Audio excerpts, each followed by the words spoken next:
আমিও চলে গেলাম সেই ভাইরাল একটা কফি শপে, যেখানে আপনি কফির সাথে এত সুন্দর একটা পুতুল পাবেন, ভাবা যায়? আসুন তো আজকে আপনাদের সাথে শেয়ার করি, এটা কি কফি মজা নাকি শুধুই তারা পুতুলটার জন্য জাস্ট আমাদের কাছ থেকে টাকা হাতাচ্ছে। হ্যালো এভরিওয়ান, আসসালামু আলাইকুম। কি অবস্থা সবার, কেমন আছেন, কে কোন জায়গা থেকে দেখছেন অবশ্যই কমেন্ট বক্সে জানাবেন। তো বুক ধরে কেন বসে আছি জানেন? কারণ আজকে আমার মালয়েশিয়ার লাস্ট ডে, মানে আমার কালকে বাংলাদেশে ব্যাক করতে হবে, যেটা আমি মেনেই নিতে পারছি না। আমার চোখ টলমল টলমল করছে, কিন্তু আমি আমার হাজবেন্ডের সামনেও কান্না করতে পারছি না, কারণ ওর সামনে কান্না করলে ও আরো বেশি ভেঙে যাবে। তাই আমি রুম থেকে বের হয়ে গিয়েছি, এবং রুম থেকে বের হওয়ার পরে যখন এইরকম একটা দৃশ্য আমার সামনে আসে, আমি নিজেকে আর আটকে রাখতে পারি না, যে দেখতে দেখতে কিভাবে আমার 3টা মাস চলে গেল এবং আমার বাংলাদেশ ব্যাক করার মতো সময়ও চলে আসলো। মানে এই যে একটা ফিলিং, এই যে একটা সিচুয়েশন, এই সিচুয়েশনটা আমার মানতে খুবই কষ্ট হচ্ছিল। যাই হোক, কিছু করার নাই, মানতে কষ্ট হলেও আমার মানতে হবে, কারণ যেহেতু আমার যেতে হবে। তো প্রথমেই দেখেন সবকিছু কিন্তু প্যাকেজিং করা ডান হয়ে গিয়েছে। কালকের ব্লগে আমি সেটা আপনাদেরকে দেখিয়েছি অলরেডি। এখন জাস্ট হচ্ছে এগুলো সবগুলো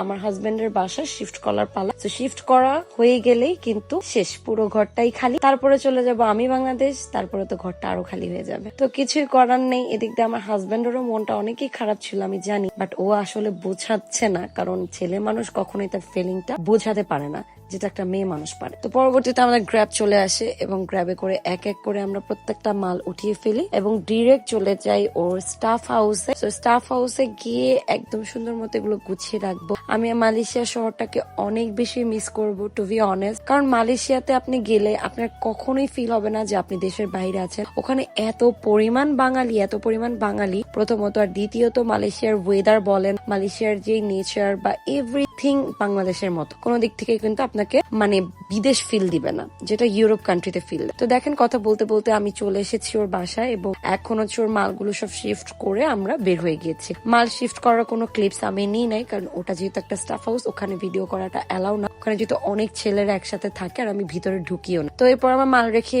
বের হয়ে চলে আসি। চলে আসার পরে আমরা সুইমিং পুলে নেমে পড়ি, কারণ হচ্ছে এত গরম লাগতেছে। কারণ আমরা দুইজনই হেঁটে হেঁটে বাসায় এসেছি, চিন্তা করে দেখলাম যে গাড়ি আসতে যে টাইমটা লাগবে ওই টাইমটা আসলে এইভাবে ওয়েস্ট না করে আমরা যদি হেঁটেই বাসায় চলে যাই, তাহলে কিন্তু আমাদের অনেকটা টাইম বেঁচে যাবে। তো পরবর্তীতে আমি বাসায় চলে আসি। বাসায় এসে আমরা দুজন সুইমিং এ গোসল করে নিই, কারণ এটা যেহেতু আমার লাস্ট সুইমিং, তো অবশ্যই সুইমিং এ গোসল করাটা আমার অনেক বেশি দরকার। আমি এই সুইমিং পুলটাও অনেক বেশি মিস করবো। আপনারা যারা আমাকে রেগুলার ফলো করেন তারা জানেন যে আমি এই সুইমিং পুলটাতে আমার কত কত কত মেমোরিজ। যাই হোক, গোসল টোসল করে রেডি হয়ে বের হয়ে যায় খাওয়া দাওয়া করার জন্য। সারাদিনে কিচ্ছু খাই নাই, জাস্ট মালগুলো এখান থেকে ওখানে আদান প্রদান করার জন্য ব্যস্ত ছিলাম। তারপর আমরা ডিরেক্ট চলে যাই প্যাভিলিয়নে, এবং প্যাভিলিয়নে আজকে আমরা খাওয়া দাওয়া করব। প্যাভিলিয়নের যে গ্রাউন্ড ফ্লোর আছে, সেখানে অনেকগুলো ফুড কোর্ট পাবেন আপনারা। সেখানে হালাল হারাম সব টাইপের ফুডই আছে। সবচেয়ে বড় কথা, ওখানে বাংলাদেশি অনেক ফুড আছে, আপনারা চাইলে ইজিলি এখান থেকে খেতে পারেন। আর এখানের ফুড আমি যখন আগের বারও মালয়েশিয়াতে আসি তখনও খেয়েছিলাম। এখানে ফুড কোয়ালিটি গুলো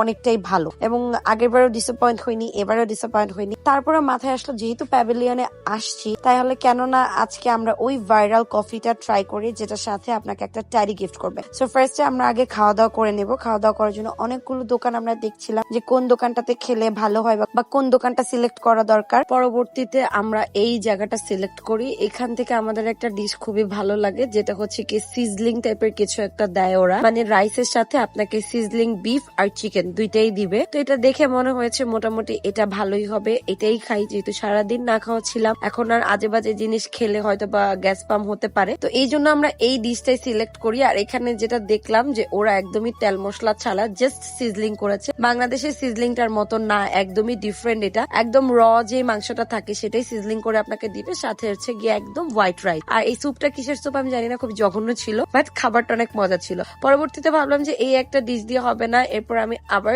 এগেইন চলে যাই আমার সি ফুড বোল রেডি করার জন্য, যেটাও আপনারা আগের ব্লগে দেখেছেন, একবার অলরেডি আমরা ট্রাই করেছি। আজকে আমরা আবার ট্রাই করবো, বিকজ এই দোকানটা আজকেও আমরা প্যাভিলিয়নে পেয়ে গিয়েছি। আর সি ফুড বোল আমার বরাবরের মতো অনেক বেশি ফেভারিট। আর আমার হাজবেন্ড জানে আমি সি ফুড দেখলে আমার মাথায় ঠিক থাকে না, সো যেখানেই ও সি ফুডের দোকান দেখবে সেখানেই বলবে তোমার পেট ভরা থাকলেও তুমি খাও, কারণ ও জানে আমার সি ফুড অনেক বেশি পছন্দ। পরবর্তীতে আমি আমার বলটা খুব সুন্দরভাবে রেডি করে নিই। রেডি করে আমি অর্ডার দিয়ে আমার যেই প্রথম ডিশটা সেটা খেতে বসি।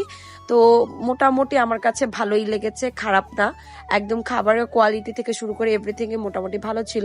আর সারাদিন যেহেতু না খাওয়া ছিলাম, তেল মশলা ছাড়া খাবারটাই আমার জন্য ভালোই হয়েছে। আর সি ফুড বয়েলটা তো আমার জন্য একদমই বেস্ট ছিল, কারণ এটা একদমই সুপের মধ্যে আপনাকে যে সি ফুড গুলো থাকবে ওগুলো বয়েল করে দিবে, আর সাথে এই কলমি শাকটা থাকবে। আপনারা চাইলে অন্য কোনো পাতাও সিলেক্ট করতে পারেন, বাট আমি যেহেতু কলমি শাক লাভার, সো অবভিয়াসলি আমি কলমি শাকই চুজ করব। তো পরবর্তীতে আমরা খাওয়া দাওয়া কমপ্লিট করেই আমরা এখান থেকে ডিরেক্ট চলে যাই আমাদের সেই কফি শপে। এটা কিন্তু শুধুমাত্র যে কফি সেল করে এমনটা না, এখানে কফির পাশাপাশি ওদের একটা শপও আছে যেখানে ড্রেস আছে, আপনারা চাইলে এখান থেকে ড্রেসও কিনতে পারে। তো আমি পরবর্তীতে আমার কফিটা সিলেক্ট করতেছিলাম, আমি অবভিয়াসলি লাটেই নিব, কারণ কফির মধ্যে আমার একটাই ফেভারিট, সেটা হচ্ছে লাটে। তো আমি একটা লাটে নেই। প্রাইসটা মোটামুটি আমার হাই রেঞ্জই লিখেছে, মানে অনেক বেশি রেখেছে ওরা প্রাইসটা, ওই অনুযায়ী অত পরিমাণ টেস্ট ছিল না। আচ্ছা, টেস্টের কথা আমি পরেই বলি, এখন আমি চলেন আপনাদের সাথে ওদের শপটা একটু ঘুরে দেখায়। ওদের শপের মধ্যে খুব সুন্দর সুন্দর কালেকশনই ছিল, বাট প্রাইস একটু বেশি ছিল। আপনারা এখান থেকে কিন্তু যে কোনো ড্রেস কিনলো ওই ড্রেসের সাথে ওরা একটা করে ট্যাডি দিবে, হইতে পারে ওদের ট্যাডিটার আসলে প্রাইস রাখার জন্য ওরা ওই ড্রেসের সাথে ওই প্রাইসটা ইনক্লুড করে রাখছে। তো এরপরে লেখা আছে ডোন্ট টাচ, এই জন্য আমি টাচ করতে পারি নাই। এখানে অনেক বড় একটা পুতুল। এখন চলেন আপনাদেরকে কফির রিভিউটা দেই। কফিটা এত পরিমাণ জঘন্য হবে এটা আমার এক্সপেকটেশনও ছিল না।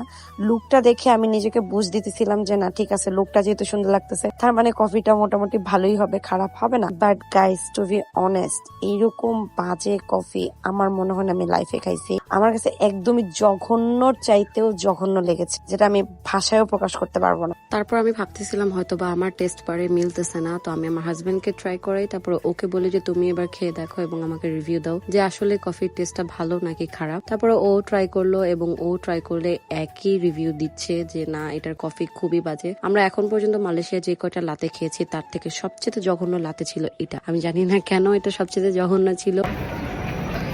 জাস্ট পুতুলটার জন্য এখানে আসছি কফিটা খাইতে। সো এই যে অনলাইনে যে রিভিউ দেয়, এই রিভিউগুলো উদয় ফাও দেয়, একটুও মজা না। এই কফি মনে হইতেছে লাতে বালের লাতে, মুখ খারাপ হইতেছে। এর মধ্যে একদম পুরা পানি, কিচ্ছু নাই, এত তিতা। আর একটা ফ্লেভার থাকে না কফির, কোনো ফ্লেভার নাই, কিছু নাই। যাই হোক, পরবর্তীতে একটা বলিউড ফিল নেওয়ার জন্য আমি এখানে এতগুলো ফরেনার মাঝখান দিয়ে হেঁটে হেঁটে রাস্তা পার হচ্ছিলাম, এবং আমাদের এখন মেট্রোতে উঠে ডিরেক্ট চলে যেতে হবে কেল সেন্টারে, বিকজ কেল সেন্টারে আমাদের আরো কিছু টুকটাক জাস্ট কিছু টাচ আপ শপিং বাকি, মানে কিছু জিনিস আমাদের এখনো বাকি। মানে আসলে কি, শপিং যতই 3 দিন 4 দিন আগে থেকে করি না কেন, 2 মিনিট আগে 2 মিনিট পরে একটা দুইটা করে বের হতেই থাকে। দেখেন, বিদেশে মানুষ কেন আসবে না চাকরি করতে, বা বাংলাদেশ, এই যে আপনাদের অনেকের অনেক অভিযোগ যে বাংলাদেশের মতো জায়গা রেখে মানুষ বিদেশে কেন যায়। এই যে দেখেন অবস্থা, এখন মাত্র বাজতেছে 9:30, মার্কেট কিন্তু বন্ধ হবে 10টার দিকে। বাট দেখেন এখানে অলরেডি সব ক্লোজ। মাত্র এই যে 9:30 বাজে, আমি দেখাইতেছি, এই দেখেন মাত্র 9:30 বাজে, ঠিক আছে। সো এখনো পর্যন্ত 10টা বাজে নাই, বাট খাবারের দোকান সবগুলো ক্লোজ হয়ে গেছে। ওদের কথা হচ্ছে 10টার দিকে তোমার শিফট শেষ, 10টার দিকে তোমার ছুটি, মানে তোমার ছুটি 10টার দিকেই হবে। বাট আমরা বাংলাদেশে সেলসম্যানদেরকে ঠিক যেভাবে মানে খাটাই বা যেভাবে ট্রিট করি, যে 10টার দিকে যদি একটা কাস্টমার দোকানে ঢুকতে পারে, 10টা পর্যন্ত তো শাটার খুইলা রাখি আমরা, আমাদের মালিক, আমাদের ওনার, আমাদের ম্যানেজার, এভরিওয়ান যদি 10টা পর্যন্ত শাটার খোলা রেখে যদি দেখে একটা কাস্টমার 10টার দিকে ঢুকছে, ওরে বাপ রে, শেষ। এবার ওই কাস্টমারের তাড়াতাড়ি ধরো, এটা আমাদের লাস্ট কাস্টমার, এটার কাছে বেচতেই হবে। এবার যদি তোমার 11টা বাজা যায়, 12টা বাজা যায়, ডোন্ট কেয়ার। আর এই জন্য আমরা মাঝে মাঝে আমাদের জবের প্রতি, আমাদের চাকরির প্রতি আমাদের এতটা ত্যাক্ততা চলে আসে, কারণ আমরা চাকরিতে তখন ভয় পেয়ে যাই, ঠিক আছে। বাট এই যে দেখেন বিদেশের বাড়ি, এত আরাম, এত কিছু। ওদের 10টার দিকে বন্ধ হবে, মানে 10টার দিকেই ওদের বন্ধ হবে, আপনি 10টার দিকে এখান থেকে বের হয়ে যাবেন। সো এখন আর খাইতেও পারলাম না বাইরে, এখন দেখি অন্য কোথাও যাব খাইতে, অন্য কোথাও যায় তারপর খাবো। তো বিদেশের বাড়ি কেন এত উন্নত এবার বুঝতে পারছেন। তো ব্লগের একদম শেষের দিকে চলে আসলাম। যত এইসব নিয়ে কথা বলি, বাংলাদেশে উন্নত আমার মনে হয় না আমি কখনো আর দেখতে পারবো, কারণ জন্মের পর থেকে এখন পর্যন্ত যেহেতু দেখি নাই, তার মানে ভবিষ্যতে হয়তো বা দেখবো না। বাংলাদেশ আজীবন এরকমই থাকবে, পিছিয়ে থাকবে, কখনোই উন্নত দিকে যেতে পারবে না, কারণ এটা সম্ভব না, আমরা জাতিরাই খারাপ। আমরা দেশের দোষ দিয়ে কোনো লাভ নেই। তো পরবর্তীতে আমরা ম্যাকডোনাল্ডস ট্রাই করি, দেখি যে না ম্যাকডোনাল্ডস বন্ধ প্রায়। তারপর আমরা ডমিনোসে চলে যাই, ডমিনোস থেকে আমরা একটা পিজা খাই, পিজা খেয়ে আমরা ডিরেক্ট বাসায় চলে যাবো। আজকের ব্লগটা এতটুকুই থাকবে, ভালো লাগলে লাইক কমেন্ট শেয়ার করে পাশে থাকবেন এবং আমার পেজটাকে ফলো দিয়ে আমার পাশে থাকবেন। সো সবাইকে আজকের মতো টাটা, বাই বাই, আল্লাহ হাফেজ এন্ড আসসালামু আলাইকুম।